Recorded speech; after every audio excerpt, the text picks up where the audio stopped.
السلام عليكم ورحمة الله وبركاته.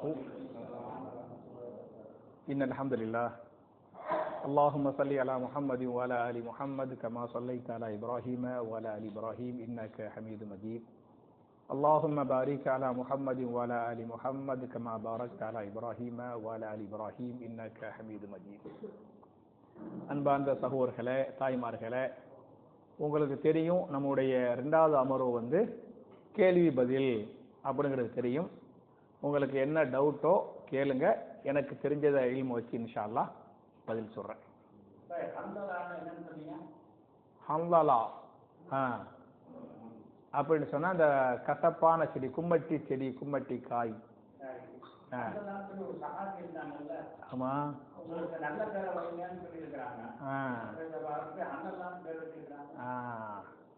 முதல் கேள்வியே குறுக்கு விசாரணை. சரியா? என்னன்னு சொன்னா, உங்களை நல்ல பேர் வைங்கன்னு சொன்னாங்கல, ஹம்லாலா அதே ஸ்பெல்லிங், எந்த மாற்றமும் கிடையாது. ஹம்லாலா அப்படின்னு சொன்னா அந்த கசப்பான செடி, கசப்பான காய் இருக்கு பத்தியலா, அதை தானே சொல்றாங்க. ஒரு பிரபலியமான ஒரு சஹாபி ஹம்லாலா ரலியல்லாஹு அன்ஹு இருந்தாங்களே, அவர் எந்த அளவுக்கு பிரபலியமான சஹாபி அப்படின்னு சொன்னா, ரசீலுல் மலாயிகா, மலக்குமார்களால் குளிப்பாட்டப்பட்ட சஹாபி என்று ரசூலுல்லாஹி ஸல்லல்லாஹு அலைஹி வஸல்லம் அவரை புகழ்ந்து சொன்னாங்க. கல்யாணம் முடியுது, உஹது போர், அவ கூப்பிடுறாங்க. அவர் அப்பதான் அந்த கல்யாணம் முடிச்சு மனைவியோடு முதல் தடவை உறவு கொண்டிருக்கிறாரு. அப்பதான் போர் மேகம் சுடுகிறது, அழைப்பு எடுக்கிறாங்க, போருக்கு வாங்க, உஹது போருக்கு வாங்க அப்படின்ட்டு. இந்த கல்யாணம் முடிச்சு ஒரு தடவை மனைவியோடு கூடிவிட்டு சந்தோஷமாக இருந்து விட்டு வர்றாரு. இந்த ரசூலுல்லாஹ்வுடைய அறிவிப்பை கேட்டாரு. கேட்ட உடனே சொன்னாரு, உஹது மலையிலிருந்து எனக்கு சொர்க்கத்தின் வாடை வருகிறது. சுப்ஹானல்லாஹ், அந்த உஹது மலையிலிருந்து எனக்கு என்ன வருது? சொர்க்கத்தின் நறுமணத்தை நான் நுகர்கிறேன் என்று சொல்லிவிட்டு போர்ல கலந்துக்கிட்டாங்க. 70 சஹாபாக்கள் ஷஹீதாக்கப்பட்டாங்கல்ல, அதில் ஒரு சஹாபியாக ஹம்லாலா ரலியல்லாஹு அன்ஹு ஷஹீதாக்கப்பட்டாங்க. போருக்கு பிறகு ரசூலுல்லாஹி ஸல்லல்லாஹு அலைஹி வஸல்லம் சஹாபாக்களை பார்க்கும்போது, இவர் அந்த குளிச்ச மாதிரி உடம்புலாம் என்னவா இருந்துச்சு? ஈரமா தண்ணியா இருந்துச்சு. அப்ப சொன்னாங்க, இவர் வரும்போது அந்த ஜனாபத்துடைய குளிப்போடு வந்திருக்கிறார், குளிப்பு கடமையான நிலையில் குளிக்காமல் வந்து விட்டார். ரசீலுல் மலாயிகா, மலக்குமார்களால் இவர் குளிப்பாட்டப்பட்டு விட்டார் என்ற நபிகள் நாயகம் ஸல்லல்லாஹு அலைஹி வஸல்லம் அந்த சஹாபியை பாராட்டி புகழ்ந்து சொன்னாங்க அப்படின்னு ஹதீஸ் இருக்குது. அப்ப அதே ஸ்பெல்லிங் தான் ஹல்லலா. ஹல்லலா ஒன்றை நீங்கள் புரிந்து கொள்ள வேண்டும், அடிப்படையான விஷயம். அர்த்தம் ஒன்று இருக்குது, சரியா? அத ரசூல் ஸல்லல்லாஹு அலைஹி வஸல்லம் அங்கீகரிச்சிட்டாங்கன்னு சொன்னா அர்த்தமா ரசூலுல்லாவா? ரசூலுல்லா தான். புரியுதா பாய்? அர்த்தம் கொஞ்சம் குறைவான அர்த்தமா இருக்குது. இத கசப்பானவர், கசப்பானது, அர்த்தம் அவ்வளவு செழிப்பா இல்லதானே.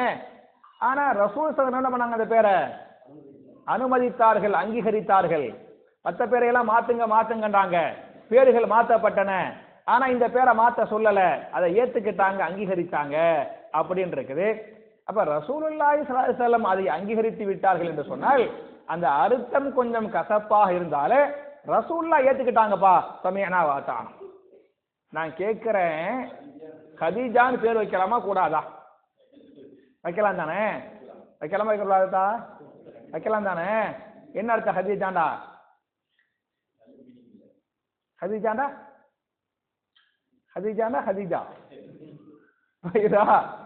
ஹதீஜானா என்ன பொருள் என்று சொன்னால் குறை உள்ளவள். ஹதீஜாவுக்கு என்ன அர்த்தம்? குறை உள்ளவள், குறைவானவள். ஹிதாஜ், ஹிதாஜ் யாரு தொழுகையில் சூரத்துல் ஃபாத்திஹாவை ஓதவில்லையோ அவருடைய தொழுகை ஃபஹிய ஹிதாஜுன், ஹதீஸுடைய வார்த்தை. அது குறை உள்ள தொழுகை. புரிஞ்சா? யார் ஒரு நல்ல விஷயங்களை பேசுகிற போது அல்லாஹ்வை புகழவில்லையோ, என் மீது ஸலவாத் ஓதவில்லையோ, அவர் பேசிய பேச்சு அந்த சபை என்ன? ஹிதாஜுன், குறை உள்ள சபை. அப்ப ஹதீஜா என்று சொன்னால் குறை உள்ளவள் என்று பொருள். ரசூலுல்லாஹி ஸல்லல்லாஹு அலைஹி வஸல்லம் அந்த மீனிங்க பார்க்கல, ஏத்துக்கிட்டாங்க, அங்கீகரித்தாங்க. நம்ம என்ன செய்யணும்? நம்முடைய தாயார் ஹதீஜா ரலியல்லாஹு அன்ஹா ரசூலுல்லாஹி ஸல்லல்லாஹு அலைஹி வஸல்லம் அங்கீகரித்தார்கள். பொருளா ரசூலுல்லாஹ்வுடைய அங்கீகாரமா? எது பெருசு? ரசூலுல்லாஹ்வுடைய அங்கீகாரம் தான் பெருசு. இப்படி நிறைய செய்திகள் இருக்குது. ரசூலுல்லாஹ் ஏத்துக்கிட்டாங்களா? சமிஅனா வாத்தானா. சரியா? நான் கேட்கிறேன், சவுதான்னு பேர் வைக்கிறோம். சரியா? சவுதானா என்ன அர்த்தம்? கருப்பானவள். அஸ்வது, ஹஜ்ரு அஸ்வது. ஆண்பால இருந்தா அஸ்வது, பெண்பால இருந்தா கருப்பானவள். வைக்கலாம், வைக்கக்கூடாதா? என் மனைவி வந்து ஜமீலாங்க, எப்படிங்க சவுதான்னு சொல்லலாம்? அப்படிங்க கூடாது. ஏப்பா ரசூல் ஸல்லல்லாஹு அலைஹி வஸல்லம் சவுதாங்கிற பேர் அனுமதிச்சாங்கப்பா, அங்கீகரிச்சாங்கப்பா. புரியுதா? ஓகே, ஹலாஸ். சமீரான்னு பேர் வைக்கிறாங்க. சமீர், சமீரா. ஆம்பளைக்கு சமீர், பெண்ணுக்கு சமீரா. வைக்கலாம், வைக்கக்கூடாதா? சமீர், சமீரன் தான் மாநிறமானவர். வெள்ளையும் இல்ல கருப்பும் இல்ல. என்னைய மாதிரி. சரியா? வெள்ளை வெள்ளையன்னு இருந்தாலும் அவர் இல்ல, கருப்பா இருந்தாலும் அவர் அசுவன் சவுதா கிடையாது. மீடியமான கலர். இந்த மீடியமான கலர் இருக்கிறாங்கல்ல, அந்த ஆம்புல வந்து சமீர். அந்த நம்ம அந்த எப்ப இருந்தா இந்த கோதுமை கலர் எங்க தெரியுமா பார்க்கலாம்? கோதுமை கலரு இந்த கல்யாணத்துக்கு இந்த பயோடேட்டா தரப்படுது எல்லாம், அதுல வந்து கலர்னு போட்டுட்டு அது என்ன மாநிறம், கோதுமை கலர். பார்த்தது இல்லைங்க? பார்த்தது இல்லையோ? சரி, அப்படிங்க வாங்க. அந்த புள்ள மாஷாஅல்லாஹ் சூப்பரா இருப்பாப்புல, பேர் வைக்கலாம், வைக்க கூடாதா? ரசூலுல்லாஹ் ஏத்துக்கிட்டாங்க சமீரான்னு சொல்லிட்டு, சமீர்னு ஏத்துக்கலாம். அப்ப மீனிங்கா அல்லாவா, மீனிங்கா ரசூலுல்லாவா அப்படின்னு சொன்னா, ரசூலுல்லாஹ் ஏத்துக்கிட்டாங்கல்ல, அல்லாஹ் ஏத்துக்கிட்டானா? சமிஅனா வாத்தானா. அதுக்கு மேல வாய் தரக்கூடாது. இல்ல, அது வேற பாய், அது வேற வேற.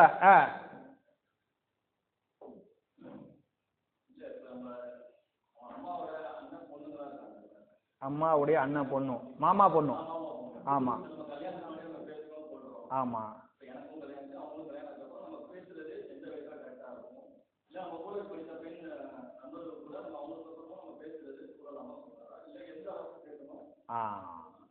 நல்ல கேள்வி, மாஷா அல்லாஹ். அதாவது நம்ம மாமா பொண்ணு, மாமி பொண்ணு, சின்னம்மா பொண்ணு, பெரியம்மா பொண்ணு, சரியா அப்படின்னு இருக்கிறாங்க. கூட படித்த பெண்கள், அவங்க நம்ம படிக்கும் போது பழக்கம் இருக்கும்.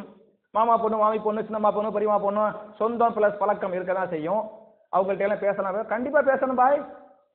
புரியுதா? ஏன்னா அவர்களெல்லாம் உறவினர்கள், உறவுகளையும் சேர்த்து கொள்ள வேண்டும். படித்த நண்பர்கள், புரியுதா? நட்பை என்ன செய்யணும்? உடைச்சு விட்டுறக்கூடாது. உறவையும் பேண வேண்டும், நட்பையும் பேண வேண்டும். அந்த பேணுவதற்கு ஷரியாத்து சொல்லக்கூடிய லிமிட் இருக்கு பத்தியால, அந்த லிமிட்டோடு பேண வேண்டும். ஒரு பெண்ணிட்ட வந்து எந்த அளவுக்கு பேசலாம்னு மார்க் அனுமதி சொல்லுதுல. நல்ல விஷயங்கள் பேசலாம், மார்க்கத்தை நீங்க பேசுறீங்க, தப்பு கிடையாது. குடும்பத்துடைய சுக நலங்களை விசாரிக்கிறிய, தப்பு கிடையாது. அதெல்லாம் தப்பு கிடையாது. புரியுதா? தப்பா பேசுறோம், அது தப்பு தானே. தவறாக பேசுவது தவறு. அதே சமயத்தில் நல்ல விஷயத்தை கூட ரொம்ப நேரம் பேசக்கூடாது. சரியா? பேசுறதுக்கு டைம் லிமிட் வச்சுக்கிறேன்னு ரொம்ப அப்படி இழுத்துன்னு வைங்களேன், அப்புறம் இன்னால் இல்லாதா. புரியுதா? அப்ப நல்ல விஷயத்தை பேசணும், லிமிட்டோடு பேசணும். அதுக்கு மேல வேற இல்ல இல்ல இல்லப்பா. இப்ப வாட்ஸ்அப்லன்னா ஏதோ கேட்கறாங்க, நம்ம வாட்ஸ்அப் பதில் சொல்றோம், என்ன தப்பு இருக்குது? இப்ப நான் இப்ப பாத்தீங்களா, என்கிட்ட எக்கச்சக்கமான பெண்கள் பேசுவாங்க பாய். அவங்கலாம் யாருண்டே எனக்கு தெரியாது. உள்நாட்டில இருந்து வெளிநாடுகள்ல இருந்து வாட்ஸ்அப்ல தான் பாய், இது ஹலாலா ஹராமா, கூடுமா கூடாதா, இந்த ஆயத்து எங்க இருக்குது, இந்த ஹதீஸ் எங்க இருக்குது. அவங்கலாம் யாரு என்ன எனக்கு ஒண்ணுமே தெரியாது. நான் என்ன செய்வேன்? கேட்கறதுக்கு மட்டும் பதில். இந்த மாதிரி ஆயத்து இங்க இருக்குமா, இந்த ஹதீஸ் இங்க இருக்குது, இது கூடும் இது கூடாது. நம்ம என்ன பார்க்கணும் அப்படின்னு, மாஷா அல்லாஹ் நம்மள தெரிஞ்சு வச்சுக்கிறாங்கல்ல, நம்மள்ட்ட கேட்டா கரெக்டா சொல்லுவோம் நம்பிக்கையோடு கேட்கறாங்கல்ல, அப்ப இது அல்லாஹ் நம்ம கொடுத்த நியமத் தானே. புரியுதா? அதெல்லாம் சொல்லலாம்.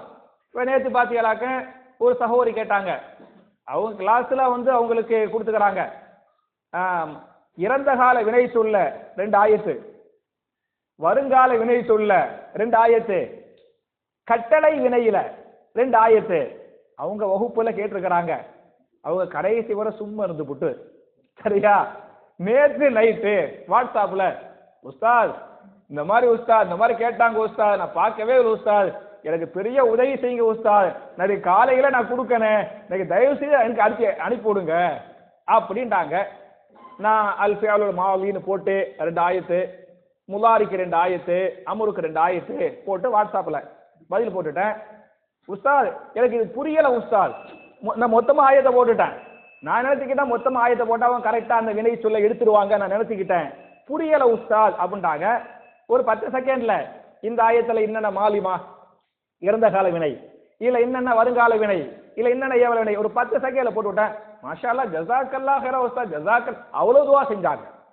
புரியுதா? அப்ப இவ்வளவு இந்த மாதிரி எவ்வளவு விஷயங்கள் இருக்குல்ல பாய். அத நம்ம வந்து மாஷா அல்லாஹ் தபாரக்கல்லாஹ் இல்லத்தா இப்ப நம்ம வந்து அல்ஹம்துலில்லாஹ் நம்ம அல்லாஹ்வுக்கு பயப்படுறோங்க. ஃபத்தகுல்லாஹ மஸ்ததாத்தும், உங்களால் முடிந்த அளவுக்கு அல்லாஹ்வை பயந்து கொள்ளுங்கள் அப்படின்னு இருக்கு. நம்ம எல்லாம் மாஷா அல்லாஹ், நீங்க அங்கேயிருந்து இப்ப இவ்வளவு பேர் இப்ப வந்து உட்காந்துக்கிறோம்னு சொன்னா ஏன் பாய் உட்காந்துக்கிறோம்? ஏன் வீட்டில் உட்காந்து டிவி பார்க்க முடியாதா பாய்? பார்க்க முடியும் தானே. எந்திரிச்சு சுபுவுக்கு எந்திரிச்சு வர்றோம், இங்க போறோம் அங்கே போறோம், இங்க பயணம் செய்யறோம் அங்கே போய் சேரும், தொண்டை வலிக்க கத்துறோம், சுபு ஏன் பாய் வர்றோம்? அல்லாவுடைய பயம் இருக்க பயம் வர்றோம். அல்லாவுடைய பயம், மறுமையுடைய நம்பிக்கை, அது மாதிரி வர்றோம். இப்ப நமக்கு அல்லாவுடைய பயம் இருக்குது, மார்க்கமும் ஓரளவுக்கு தெரியும், அந்த லிமிட்டுக்குள்ள நீங்க வச்சுக்கணும் பாய். சரியா? உங்க மனசாட்சிக்கே நமக்கு தெரியுமில்ல பாய். இஸ்தப்தி கல்பன், உங்க கல்புலையே நீங்கள் ஃபத்வா கேட்டுக்கொள்ளுங்கள் அப்படின்னு இருக்குது. அப்படி கேட்கிற வேண்டிய ஓகே. நட்புலையும் அப்படித்தான். நட்பையோ உறவையோ இழக்க வேண்டாம், பாதுகாத்து வைத்துக் கொள்ளுங்கள் இஸ்லாமிய ஷரியத்துக்கு உட்பட்டு. வேற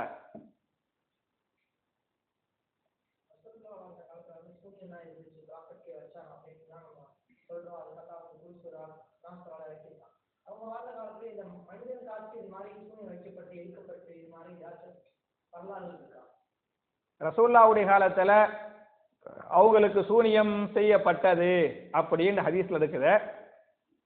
அது அல்லாத மற்றவங்களுக்கு ஏதாவது சூனியம் வைக்கப்பட்டு எடுக்கப்பட்டதாக இருக்குதா? சரியா அப்படின்னு கேட்கிறாங்க. இப்ப ரசூலுல்லாஹ்வுடைய காலத்துல ரசூலுல்லாஹ்வுக்கு சூனியம் வைக்கப்பட்டது அப்படின்னு ஹதீஸ் இருக்குதா இல்லையா? இருக்குதுல்ல. அப்ப ரசூலுல்லாஹ்வுக்கே வைக்கப்பட்டது. நீங்க எப்படி கேட்கணும், மற்றவங்களுக்கு வைக்கப்பட்டதை விட எது ஸ்ட்ராங்கு?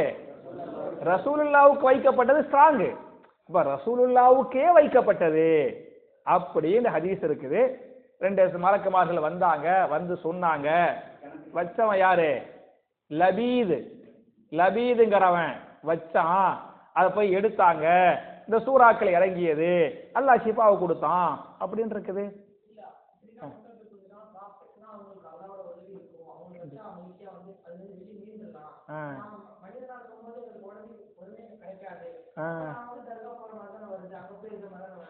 இல்லத்தா என்ன கேட்கறாங்கன்னா, ரசூல் சாஸ்திரத்தை வச்சாங்க, அல்லாஹ்வுடைய உதவி, அல்லாஹ்வுடைய பாதுகாப்பு வந்து ஷிஃபா கிடைச்சிச்சு, நம்மள மாதிரி மக்களுக்கு எப்படி ஷிஃபா கிடைக்கும், தர்காக்கு போக வேண்டிய போயிருமே அப்படின்ட்டு.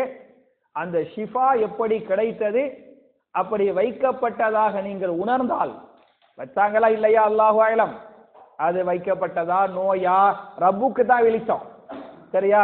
நீங்க ஒரு பக்கத்து டாக்டர்கிட்ட போய் என்ன செய்யணும், மருத்துவம் பார்க்கணும். மறுபக்கம் நீங்க சொல்ல என்ன சொல்றாங்கன்னு சொன்னா, நீங்கள் ஷிஃபாவுக்குரிய துவாவை ஓதி ஊதுங்கள். அதுக்கு மருத்துவத்தை நிவாரணத்தை ரசூலா சேர்த்து சொல்லிட்டாங்கல்ல. அது அவங்களுக்கு மட்டும் சொல்லல, எல்லா ஒட்டுமொத்த மூமின்களுக்கும் சேர்த்தான சொன்னாங்க. அப்ப அந்த மாதிரி வைக்கப்பட்டதாக உணர்ந்தவர்கள் ஒன்னு டாக்டர்கிட்ட போய் என்ன செய்யணும், மருத்துவம் பார்க்கணும். 2வது அல்ஹம்து சூரா, குல்ஹு அல்லாஹ் சூரா, ஃபலக் சூரா, நாஸ் சூரா, மத்த துஆக்களை ஓதி என்ன செய்யணும், அவர்கள் தன் மீது ஊதி கொள்ள வேண்டும்.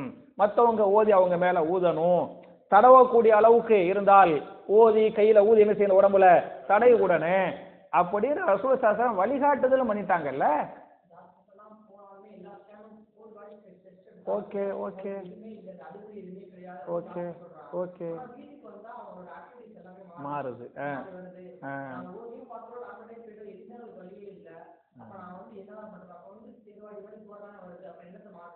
அங்க போன சரியா போயிருதா? இல்லத்தா, இப்ப நீங்க ஸ்கேன் போக்குவரத்து எல்லாம் பண்ணி பார்த்தாச்சு, பக்காவா உடம்பு இருக்குது, வீட்டுக்கு வந்துட்டு அந்த மாதிரி பண்றாங்க, ஏர்வாடிக்கு போனாதான் அப்படிங்கிற மாதிரி கேட்டு, இப்ப நீங்க ஏர்வாடிங்கிறீங்க சரியா? ஏர்வாடிக்கு போனாவெல்லாம் சரியாவெல்லாம் ஆகாது, புரியுச்சா? இன்னொருத்தர் சொல்லுவாரு அப்படிலாம் ஆனா எனக்கு என்னது சமயபுரத்துக்கு போனாதான், புரியுச்சா? எனக்கு சமயபுரம் மாரியாத்தாளுக்கு போனாதான் எனக்கு சரியா போகுது அப்படிங்கிறாரு. இன்னொருத்தர் அன்னை வேளாங்கண்ணிக்கு போனா எனக்கு தெரியா, ஏன்னா அவங்கவுங்க நம்பிக்கை. இவருக்கு ஏர்வாடி, அவருக்கு சமயபுரம் மாரியாத்தாளு, இவருக்கு என்ன வேளாங்கண்ணி அன்னை மேரி அப்படின்னு இருக்குது. அப்ப இவருக்கு சக்தி இருக்குன்னு சொன்னா மாரியாத்தாளுக்கு சக்தி இருக்குதா? அதுவும் கடவுளா? அதுக்கு சக்தி இருக்குன்னு சொன்னா அன்னை மேரிக்கு சக்தி இருக்குதா? மேரியும் கடவுளா? யார் அவளியா?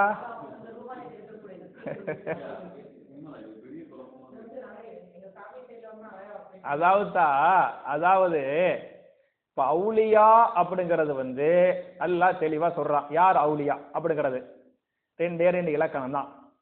அலா இன்ன அவுலியா அல்லாஹி லா ஹவுஃபுன் அலைஹிம் வலாஹும் யஹ்சனூன் அல்லதீன ஆமனு வகானு யத்தகூன். யார் ஈமான் கொண்டவர்களோ, ஈமானில் முழுமை பெற்றவர்களோ, இறையச்சம் உள்ளவர்களோ, அவர்கள் எல்லோரும் அவுலியாக்கள். நம்ம எல்லாம் கூட பல பேர் அவுலியாவா இருக்கலாம். அந்த ஈமான் நமக்கு அல்லாஹ்வுக்கு தான் தெரியும், இறையச்சம் அல்லாஹ்வுக்கு தான் தெரியும். அந்த ரெண்டும் யாருக்கு அதிகமா இருக்குதோ அவங்க எல்லாம் யாரு? அவுலியாக்கள். நான் கேட்கிறேன், அபூபக்கர் சித்திக் ரலியல்லாஹு அன்ஹு அவுலியாவா இல்லையா? உமர் ரலியல்லாஹு அன்ஹு அவுலியாவா இல்லையா? ரசூலுல்லாஹி ஸல்லல்லாஹு அலைஹி வஸல்லம் அவுலியாவா இல்லையா? அவுலியா தானே.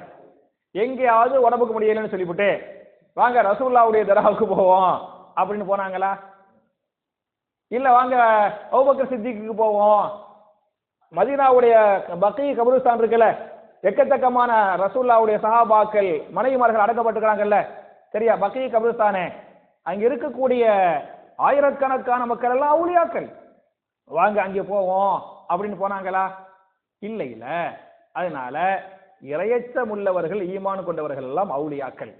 அந்த அவுலியாக்களுக்கு பயமில்லை, கவலை இல்லை, அப்படித்தான் இருக்கே தவிர அவுலியாக்கள் நோயை நீக்குவார்கள், அவுலியாக்கள் ஷிஃபாவை தருவார்கள், அவுலியாக்கள் மறைவான விஷயங்களை அறிவார்கள் அப்படின்னு இருக்குதா? அவுலியாக்கள் மறைவான விஷயங்களை அறிய மாட்டார்கள், அப்படித்தானப்பா இருக்குது, அப்படித்தானே இருக்குது. அதே மாதிரி அவுலியா அல்லாஹ் மட்டும்தான் ஷிஃபா தருவான், வேற யாரும் ஷிஃபா தர முடியாது.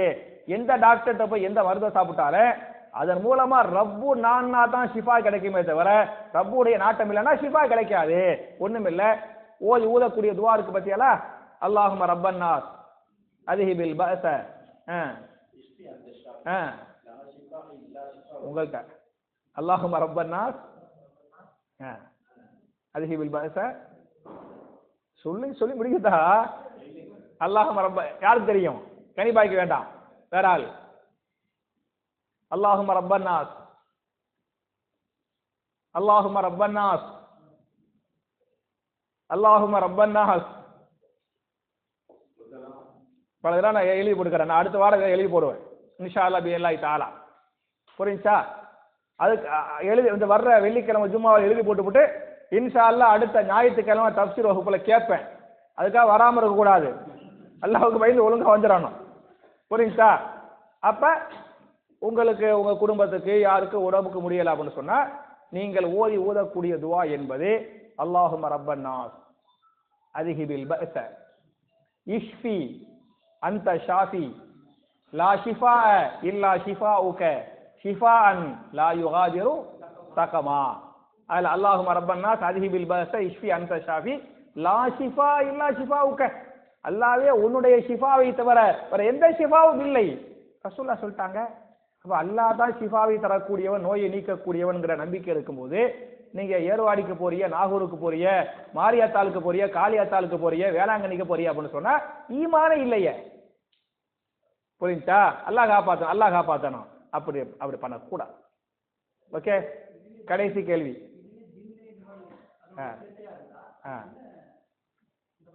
எல்லாமே இதுதான், எல்லாமே அந்த அல்ஹம்து சூரா, இஹ்லாஸ் சூரா அந்த இருக்கு பத்தியால அந்த மாதிரியான துவாக்கள் தான், துவாக்கள் தான். வேற கடைசி கேள்வி வச்சுக்கிறோமா?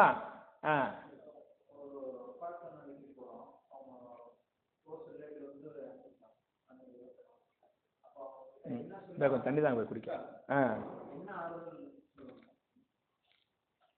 ஒருத்தவங்க மூத்தா போயிட்டாங்க, மூத்து வீட்டுக்கு போறோம், சரியா? இப்ப 41 பேர் மூத்தா போயிட்டாங்க, அப்படித்தானத்தா? சரியா?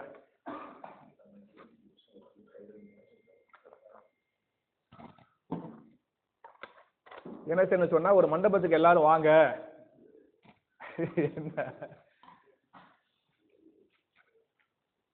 என்ன ஒருத்தவங்க மூத்தா போயிட்டாங்க, மூத்து வீட்டுக்கு போய் துக்கம் விசாரிக்கிறோம், அவங்களுக்கு எப்படி ஆறுதல் சொல்லணும் அப்படிங்கிறாங்க. அவங்களுக்கு எப்படி ஆறுதல் சொன்னாலும் சொன்னா, ஒன்னாவது அல்லாஹ்வுடைய நசீபு என்ன, கதிர் இருக்கு பத்தியலா, அந்த விதி பத்தி நீங்க சொல்லணும். ஈமான் தானே, ஈமான் 6 இருக்குல்லத்தா, இந்த 6ல் கடைசி என்ன, வல் கதிரி ஹைரிஹி வ ஷர்ரிஹி மினல்லாஹி தஆலா, இது அல்லாஹ்வுடைய நாட்டம், பொறுத்துக்கிறங்க. முதல்ல அந்த ஈமானை பற்றி, விதியை பற்றி சொல்லணும்.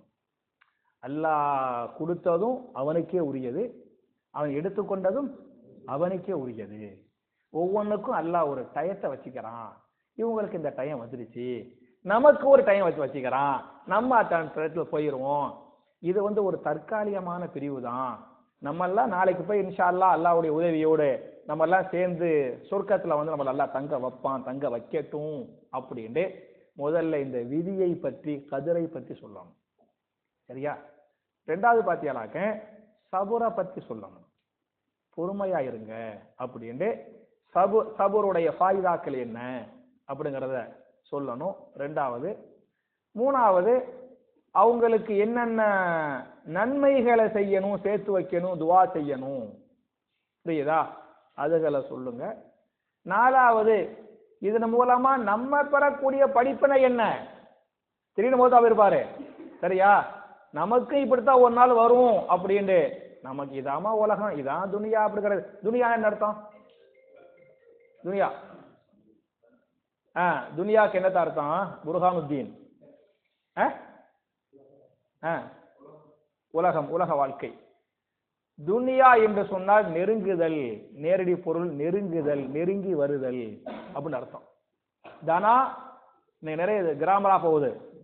தனா எதுனு துனியா, தனாடா நெருங்கினான், எதுனு நெருங்குவான், துனியா நெருங்குதல், நெருங்குதல். நம்ம மௌத்துக்கு நிக்குது, இந்த ரூஃப் இருக்குல்லத்தா, அங்க நிக்குதுன்னு வைங்க, ஏன் மூத்து நிக்குது, உங்க மூத்து நிக்குது, புரியுதா? அந்த அந்த இடத்துல தான் மூத்து கரெக்டா நிக்கும். அல்லாஹ் டயத்தை வச்சிருப்பார்ல, நிக்கும். நம்ம என்ன செய்யறோம், ஒவ்வொரு நாளும் பக்கம் பக்கமா நெருங்கிட்டு இருக்கிறோம். நமக்கு கண்ணுல தெரியல, ஆனா நெருங்குறோம். கரெக்டா எப்ப அது பிடிக்குமோ அங்க போனோம், பிடிச்சிக்கிறோம், புரியுதா? அதனால நம்ம ஒரு நாளைக்கு நம்மளும் மூத்தா போக போறோம், இதுதான் துனியா அப்படின்ட்டு. இந்த துனியாவுடைய என்ன சொல்றது, சாதாரண விஷயம் இருக்கு பத்தியாலா, இந்த துனியாங்கிறது ஒரு அற்பமான ஒன்றுதான் அப்படிங்கிறத பத்தி அவங்கள்ட்ட சொல்லி புரிய வைங்க, ஆறுதல் சொல்லுங்க. வேற என்ன செய்ய முடியும்? முடிஞ்சா உதவிகள் செய்ய முடியும். அந்த மாதிரி ஃபேமிலி அப்படின்னு சொன்னா உதவி செய்யுங்க. ஓகே, சொல்லுங்க. அதான் ஆறுதல், அதான் ஆறுதல், அதான் ஆறுதல். இப்ப எங்க சாட்சினா யாரு? சின்ன அம்மாவுடைய தங்கச்சி. அவங்களுக்கு ஒரு புள்ள மூத்தா போயிடுச்சு. எனக்கு அக்கா முறை வரும், ஒரு வயசு மூத்த புள்ள. அந்த புள்ள மூத்தா போய் ஒரு 10-15 வருஷம் இருக்கும். கல்யாணம் முடிச்சு 2-3 பிள்ளைய பார்த்துட்டு மூத்தா போயிடுச்சு. அதுக்கு பிறகு பார்த்தீங்கன்னாக்க 3வது புள்ள இப்ப ஒரு 2-3 வருஷத்துக்கு முன்னால திருச்சியில தான் மூத்தா. எங்க தங்கச்சி ரொம்ப வயசு கம்மி, என்னோட 10 வயசு கம்மியா தான் இருக்கும், மூத்தா போயிடுச்சு. அப்ப அவங்களுக்கு முதல்ல ஒரு புள்ளை இழந்துட்டாங்க, 2வது புள்ளை இழந்தாங்க. சொந்த எங்க சின்னம்மா போறோம், அப்படி அழுகுறாங்க. அப்படி அழுவும் போது பொறுமையா இருங்க அப்படின்னு சொல்லிவிட்டு அவங்களுக்கு நான் என்ன சொன்னேன், ரசூலுல்லாவுக்கே அவங்க அப்படியே எனக்கு அல்லாஹ் 2 பிள்ளையும் எடுத்துட்டானே அப்படிங்கிற மாதிரி சொன்னாங்க. என்னம்மா என்ன செய்ய முடியும், உங்க ரசூலுல்லாவுக்கு அல்லாஹ் 7 பிள்ளையை கொடுத்தான், 7 பிள்ளையில 6 பிள்ளை மூத்தா போயிட்டாங்க. உங்களுக்கு 2 மூத்தா போனாங்க, ரசூலுல்லாவுக்கு 6 பிள்ளைங்க மூத்தா போயிட்டாங்க. அதை வச்சு நீங்க திருப்தி பெறுங்க. அவர் என்ன செய்ய முடியும், அல்லாஹ்வுடைய நாட்டு அடுத்து போயிருச்சு, நீங்க சபூர் பண்ணுங்க. யார் இந்த மாதிரி டயத்துல சபூர் பண்றாங்களோ அவங்களுக்காக அல்லாஹ் சொர்க்கத்துல ஒரு மாளிகையை தருவான் அப்படின்னு இருக்குது அதனால நீங்க சபூர் பண்ணுங்க. இதுக்காக அல்லாஹ் உங்களுக்கு சொர்க்கத்துல மாளிகை கொடுப்பான். ரசூலுல்லாவுக்கே 6 பிள்ளைங்க மௌத்தா போயிட்டாங்க. இந்த கடைசி பிள்ளை இப்ராஹிம் மௌத்தா போகும் ரசூல் ஸல்லல்லாஹு அலைஹி வஸல்லம் அப்படி அழுதாங்க அப்படிங்கிற செய்தியெல்லாம் சொல்லும்போது மாஷா அல்லாஹ் ரொம்ப கவனமா கேட்டாங்க.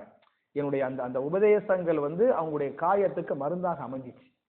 அதனால ஆயத்து ஹதீஸ் வரலாறுகளை சொல்வது அவங்களுடைய காயத்துக்கு ஒரு மருந்தாக அமையும். முடிச்சுக்கலாமா? ஆமா, அல்லாஹும்ம இந்த இன்னா லில்லாஹ் சொல்லும்போது இன்னா லில்லாஹி வ இன்னா இலைஹி ராஜிஊன், அல்லாஹும்ம அஜிர்னி ஃபீ முஸீபத்தி வ அக்லிஃப் லீ கைரன் மின்ஹா. அல்லாஹ்வே இந்த கவலை என்னை விட்டு நீக்குவாயாக, இதை விட சிறந்ததை எனக்கு தருவாயாக. சரியா? சொல்லுங்க, கேளு. முடிச்சுக்கலாமா? எதுஜி அல்லாஹும்ம ரப்பன் நாஸா. ஓகே, ஜஸாக்கல்லாஹு கைரா. முடிச்சுக்கலாம் தானே? என் அருமை சகோதரர்களே, என் அருமை தாய்மார்களே, நம்ம எதை சொன்னமோ எதை கேட்டமோ அது பிரகாரம் அமல் செய்யக்கூடிய தௌஃபீக்கை நமக்கு அல்லாஹ் தரட்டும். நம்முடைய ஹலாலான ஹாஜத்துக்கள் அல்லாஹ் நிறைவேற்றி வைக்கட்டும். நம்முடைய சமுதாயத்தை அல்லாஹ் பாதுகாக்கட்டும். நம்முடைய பாவங்களை அல்லாஹ் மறைச்சி மன்னிச்சு நன்மைகளாக அல்லாஹ் மாற்றட்டும். நம்முடைய இபாதத்துகளை அல்லாஹ் ஏற்றுக்கிடட்டும். நம்ம எல்லாரும் இது மாதிரி ஜன்னத்துல் ஃபிர்தௌஸ்ல சொர்க்கத்தில் நம்மள குடும்பத்தோடு நம்ம எல்லோரையும் அல்லாஹ் ஒன்று சேர்த்து வைப்பானாக என்ற துஆவோடு முடிக்கிறேன். சுப்ஹானக அல்லாஹும்ம வ பிஹம்திக அஷ்ஹது அல்லா இலாஹ இல்லா அன்த அஸ்தக்ஃபிருக வ அத்தூபு இலைக். 8 அஜிக்க வச்சுக்கிறோமா? இன்ஷா அல்லாஹ். அஸ்ஸலாமு அலைக்கும்.